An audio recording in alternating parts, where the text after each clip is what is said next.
There used to be a joke in the 80s that a biotech company needed 2 suits and a white coat. I think that for entrepreneurial companies, someone has to put on a business hat and they have to be good at it.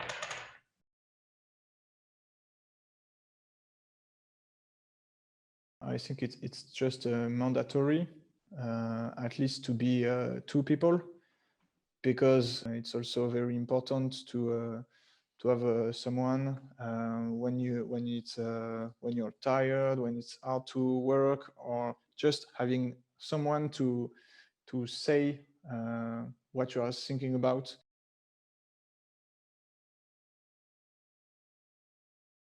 Any of the investors I've met over the years that I would admire and that I would be happy to work with, they all tend to say that they look for, before they look at products even, they will look at a good team, you know, and it's all about the team. And, you know, the founding team is an awfully good start.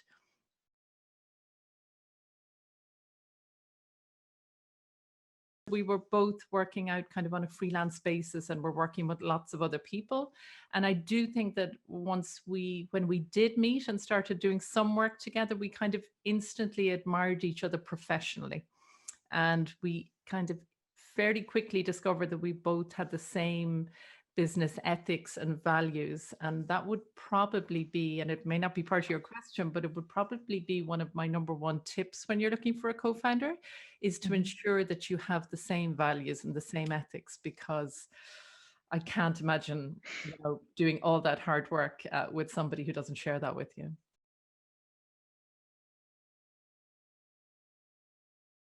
The entrepreneurial journey is a fantastic one. It's an exciting one. It's fun, but it's difficult at times. It can be lonely at times. Even when you have a co-founder, it can be lonely at times, you know, on the tough days. But having somebody by your side who, you know, you might be having a bad day and they might be having a good day, or vice versa. You kind of lift each other and you support each other. Once you have the same vision and the same mission, I really don't think personally I would have done it on my own.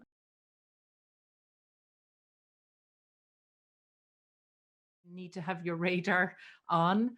There's no doubt about it. It's tough at the moment. It's very hard to get out there and meet people properly. I appreciate that during the pandemic. But, you know, I think getting out there, working with people, maybe not committing too early to throwing all your eggs into the one basket with one person until you know them a little bit better. That would be a big piece of advice for me. You need to make sure that the person isn't just giving you lip service, but that the person is authentically what you think they are. Yeah. So I wouldn't rush into it. That would be a big thing for me. But as much as possible to get out there, network, meet people. So many people I know who've ended up co-founding companies together, that wasn't the aim of their first meeting. You know, it wasn't that they were looking for a co-founder, but, you know, they happened to kind of get to know them and they ended up realizing how much they had in common and how much they could work towards the same mission together. There's the 3 basics, you know, it's a 3-legged stool. So you have the CEO, and that person's job is generally to take care of the money. Okay. The only role of a CEO in a startup is to get money. So whoever's good at talking shit and selling, that's the CEO. Okay. The CEO has no other responsibility in the startup other than that. So anybody can be the CEO as long as they can fulfill that role. And then there's tech, of course. And then many startups have product, because the skills for these 3 things, the skills that make somebody good at product don't necessarily make somebody good at tech. The skills that make somebody good at tech are not necessarily the skills that make somebody good at selling. And so those are the 3 legs of the stool. We always look for companies that have that balance, because most of the world is not able to do all 3 and do all 3 well, right?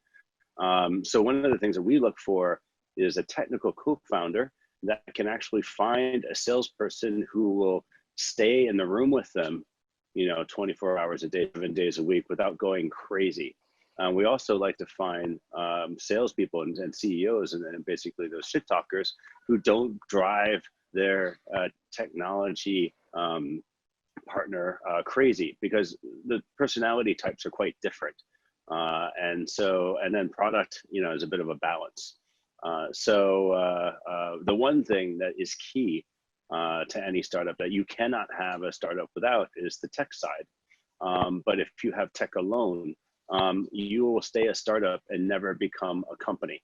So a startup is an idea looking for scalability and repeatability. And as we know from our founder, Sean O'Sullivan's experience, ideas are like assholes. Everyone has one.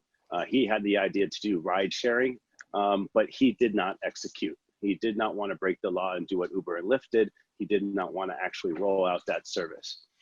So the key is not the idea. The key is the execution, and you can't do it alone. You need to have all three legs of the stool, or you're going to tip over.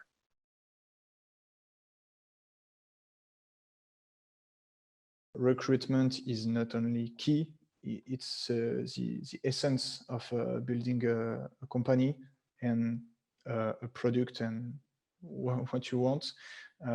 It's the most important thing.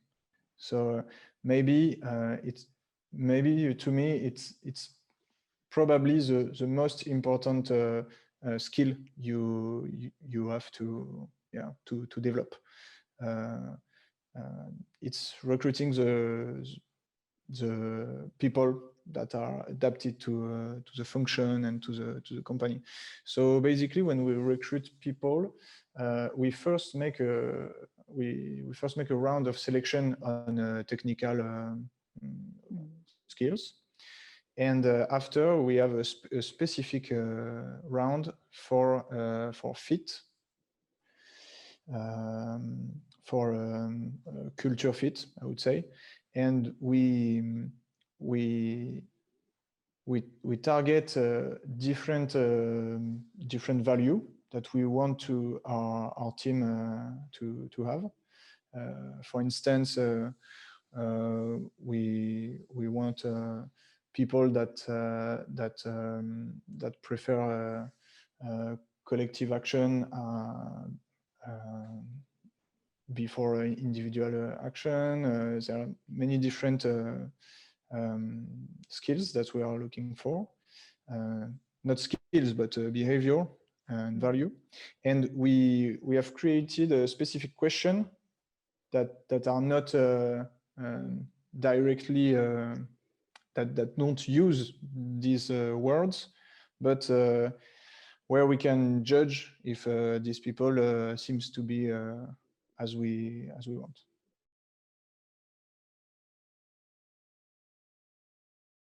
I would think that's probably one of the most challenging things, is getting the right team around you, and maybe not assuming that you know what you're looking for too quickly, because that's what we did.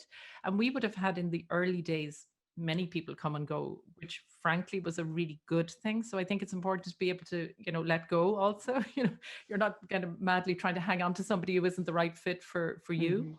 I have to say, over the years, we've got rather excellent at it. And in a funny way, we, in the early days, we would have uniquely looked for competence and talent and brilliance and excellence. And then we found ourselves looking for, after a few years, really realizing that we needed people with the same values and vision as us, that really could get their teeth into it and, be accountable and be comfortable in discomfort. So that is a type of person, and your radar gets better and better for that. So my best advice in the early days is, if you make a mistake hiring somebody early on, just have a very frank relationship with them, and you don't have to be horrendous about it, but tell them this isn't working out.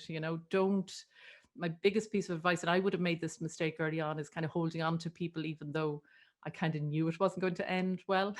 But it was just easier to hold on to them, Yeah.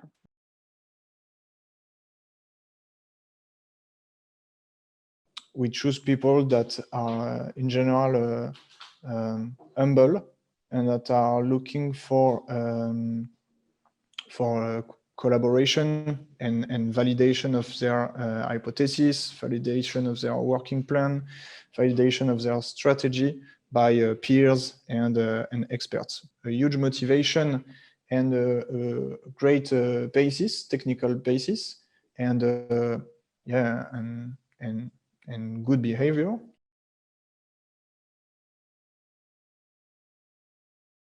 And I suppose when we started out first, it was very straightforward in a way. So, you know, we were working in the newspapers and things like that independently, but for the newspapers. It was about, I suppose we reckoned we had a market of about 5,000 people in Ireland, and our market was in Ireland originally, who were sophisticated when it came to the internet and online, and were actually starting to read their content online, but it was all American, or, you know, there wasn't even much happening in the UK at the time. So we were giving that Irish accent or that European accent to big tech news and big science news. It was kind of automatic then at the beginning, because we were the only people who were kind of doing that. It was like there was a big kind of, amongst those 5,000 people or so, we'll say, they immediately went, oh my gosh, somebody's doing something for us. So that was a brilliant start. And many of those people would have gone on to, you know, manage companies or become country managers or become, you know, very senior people in other companies. And then it kind of trickled down through the companies as well. So, you know, there's a big element of longevity about it for when it comes to news publishing. So, you know, that may not be comparable for you guys as scientists, but I think again, the kind of the trust element as well of, you know, it's a trustworthy source. So from very early on, like, blogging was all the fashion, but we didn't recruit kind of influential bloggers. We recruited trained journalists. So, you know, so it was all about accuracy. It was all about, you know, being correct. It was all about dealing with people correctly, respecting embargoes, you know, respecting being independent. So I think that element of trust early on was huge. And we now have like 4 million readers in what I think about 70% of them are overseas now. So, you know, that spreads out because, again, as you know, also your market starts in Ireland, but then these people go when they're working for Intel in Ireland, and then all of a sudden they're out in San Francisco working for Intel, and suddenly all our stuff, you know, we're looking at the back end and all of our stuff is being read in San Francisco because they have a, you know, they have a network out there. So a lot of it would have been kind of iterative, you know, and quite organic, yeah, without question. But yeah, trust would be the big word there, being a trustworthy source of information.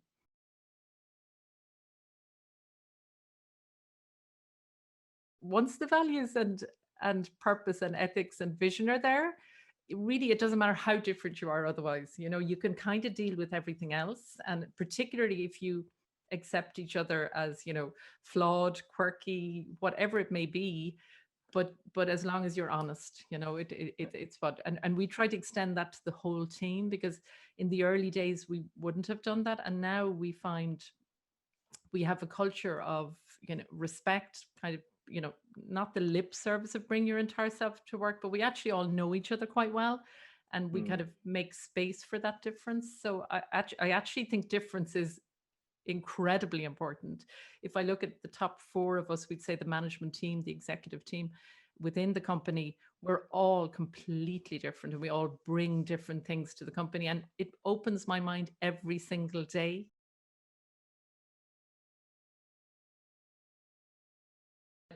I'd be absolutely lying if I said in the early days I really knew.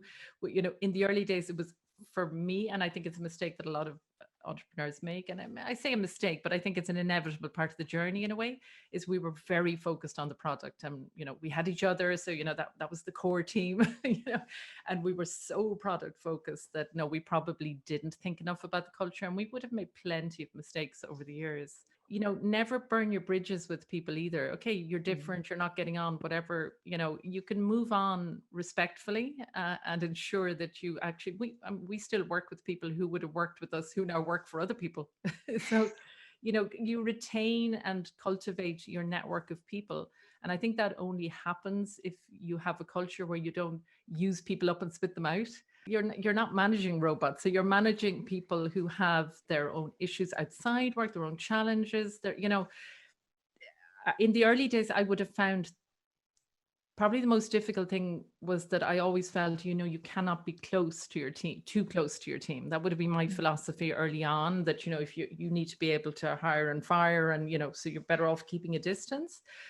Over the years, I've learned that there is a nice happy medium where, you know, my team aren't my best friends in the world, but we are very close and we are very friendly and we actually know each other and we know who has kids, who doesn't have kids, who has issues, who's divorced, who's, you know, I do think it's actually important to know what's going on in people's lives without being intrusive into their lives either. So I think that can be done sort of gently and moderately. It doesn't have to be a big love in, you know.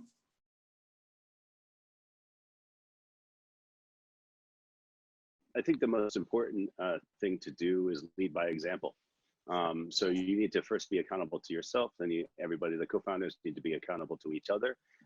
And then as you hire your first hires, you need to onboard them to what you're already doing, okay? And there's a neat little system that some folks at Intel came up with, and then they brought it to Google, called the OKR system, the objective and key results. So an objective is, you know, something that you want to do. It's got a verb in it. If the thing doesn't have a verb in it, it's not an objective. And then the key results are a number that if you hit it, there's no way that you could not have achieved the objective. And you know, people like numbers, right? And so if it doesn't have a number in it, not a percentile. If it's got a percent in it, it has to have a numerator and a denominator. Some of our people in our company just put a percent in there, and then, you know, how the hell did they calculate that? So if your objectives and your you know, your measures for success, and these are not KPIs, you know, these are not initiatives, this is not a to-do list, but if your objectives are clear and reported on a regular basis for your company, for yourselves, for your co-founders, and then as you bring on people on your team, that becomes a framework, a tool to keep the chaos at bay, right? So it's a good system to allow people who probably suck at management or never done management before to learn how to be a productive manager, a great leader, and somebody who you know, doesn't hide the truth, doesn't hide from the truth, and has that integrity that you want to bring to your company.